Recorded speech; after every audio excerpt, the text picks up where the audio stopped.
welcome to our devotion for reading through the Bible in a year in the One Year Bible. And as we get started this evening, we are going to be looking at Job chapter 23, verse 1 through 27, verse 23. Especially we'll look at chapter 23 for reasons that I will explain. So we're back listening to Job's reply in chapter 23, and Job isn't reluctant at all to come to terms with God. As we summarize this section, he wants that more than anything, yet he knows that it isn't as easy as some people seem to think. Job says that God is inaccessible in a way, but this isn't a criticism. He says it in admiration of God. One thing to remember when we look at the next chapter in Job, and in many places in Job, is that there are certain textual difficulties which make it hard to understand, or sometimes it seems like it honestly doesn't make that much sense. Well, that is the reason why. I mentioned earlier that Job might actually be one of the oldest, if not the oldest, of the Old Testament books that is in existence.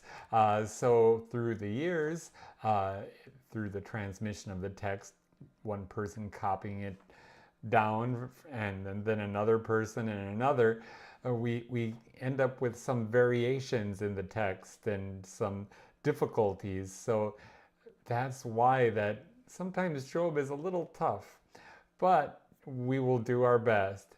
And that's why we're especially looking at chapter 23, because this really is an important chapter for understanding the more difficult chapters of Job. We can see them in the light of this chapter. So, as Job begins in chapter 23, he uses a common Hebrew pun in talking about bitterness, which sounds like the word for rebellion. This comes into play, for example, when the Israelites were in the wilderness and they were short of water and started complaining, and their bitterness, if you will, turned to rebellion. Well, Job is denying that he's rebellious, but he does admit to being bitter. In verses 3 through 7, we see Job's honesty. He wants to come face to face with God and to be able to receive a fair trial. He feels confident that he could state his case persuasively and be acquitted. He is prepared to answer any charges. Earlier, when his friends had been emphasizing the infinite power of God, Job had dreaded such a meeting, even while he was demanding it. Fully aware that God is not a man, he expected to be paralyzed with terror when it was his turn to speak. Behind this anxiety lay an even more shattering thought.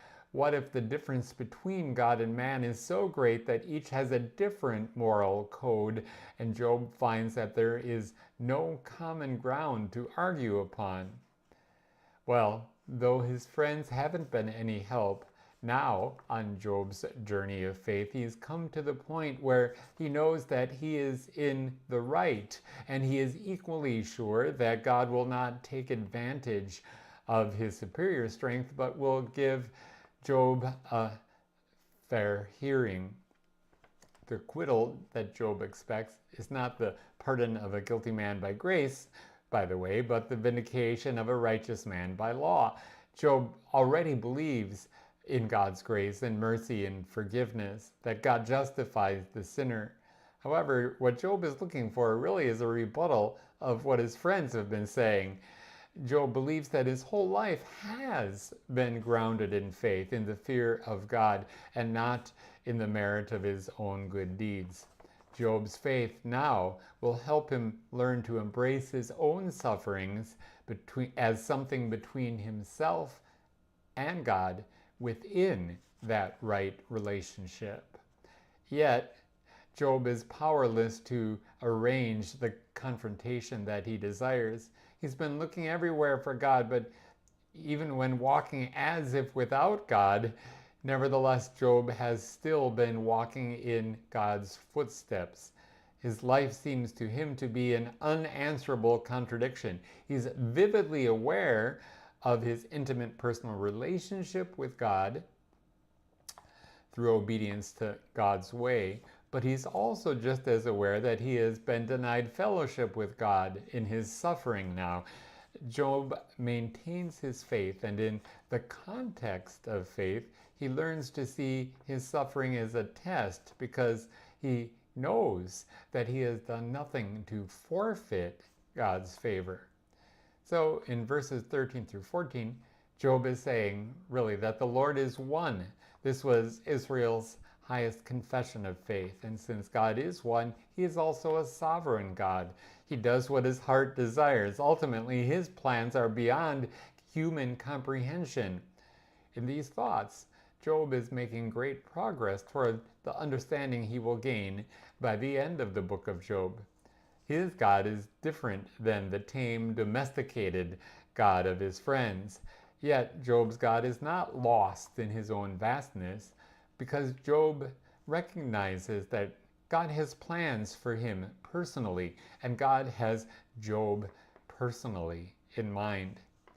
Well, it's hard to summarize the final two verses of chapter 23. Job's faith is not dwindling, yet he admits to feeling terror and dread, and he is hemmed in by darkness, yet he is not silenced. His faith still has something to say. For now, that is more than enough, not only for Job, but also for us in the midst of whatever troubles we may experience. May God be with you and bless you, and I'll look forward